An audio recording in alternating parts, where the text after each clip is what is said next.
Peut-être cherchez-vous la communion avec le Seigneur Jésus en vous mettant à genoux pour lui parler de vos problèmes et de vos difficultés. En ce cas, attendez-vous à ce qu'il vous parle.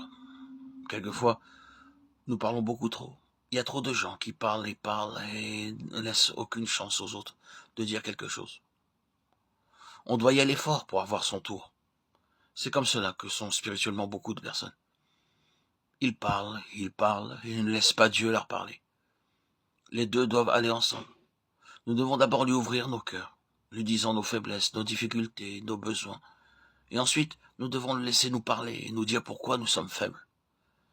Il nous dira comment mettre les choses en ordre, comment être fortifiés, comment nos besoins peuvent être satisfaits. Ces paroles deviendront très précieuses et réelles. La nourriture sur la table nous parle de la parole de Dieu, dont nous jouissons par la communion avec le Seigneur Jésus. Alors, il y aura une vraie croissance personnelle et pour la famille.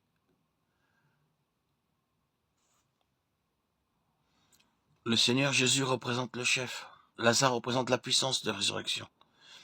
Il y avait de la nourriture sur la table, affectueusement préparée. Lazare était assis avec le Seigneur Jésus. Ils parlaient ensemble pendant qu'ils mangeaient. Cette nourriture nous parle de la parole de Dieu, sa parole vivante pour chaque jour, avec laquelle Dieu pourvoit notre force quotidienne. Cette nourriture devient très savoureuse et agréable par la communion fraternelle. Tout comme la communion fraternelle devient très agréable lorsque vous mangez ensemble. Toutes les fois que nous mangeons seuls, nous n'apprécions pas beaucoup notre nourriture. Les frères et sœurs devraient s'assembler premièrement pour avoir la communion avec le Seigneur Jésus, et ensuite les uns avec les autres.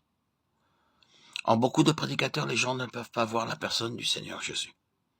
Le sermon peut être bon, mais il ne peut avoir un effet durable.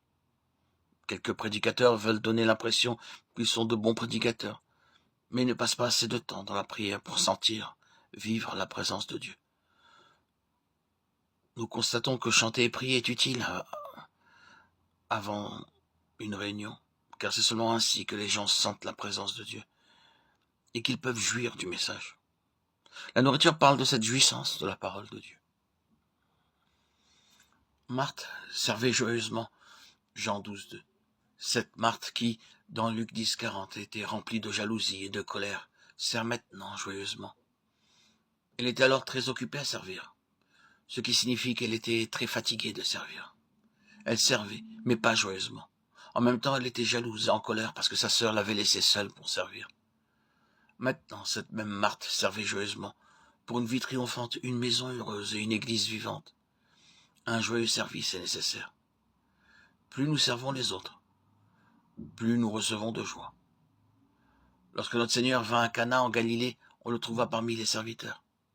Sa mère dit aux serviteurs, « Faites ce qu'il vous dira. » Jean 2:5.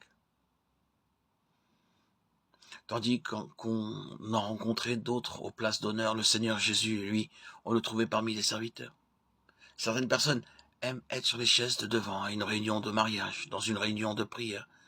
Comme ils n'aiment pas beaucoup y aller, ils s'assoient sur la dernière chaise. Mais pour un mariage, il faut qu'ils soient devant. Le Seigneur Jésus était parmi les serviteurs, intentionnellement. C'est pourquoi sa mère dit aux serviteurs, « Faites ce qu'il vous dira. »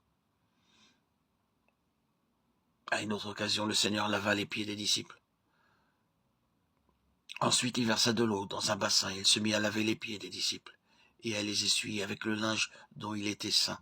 Jean 13:5.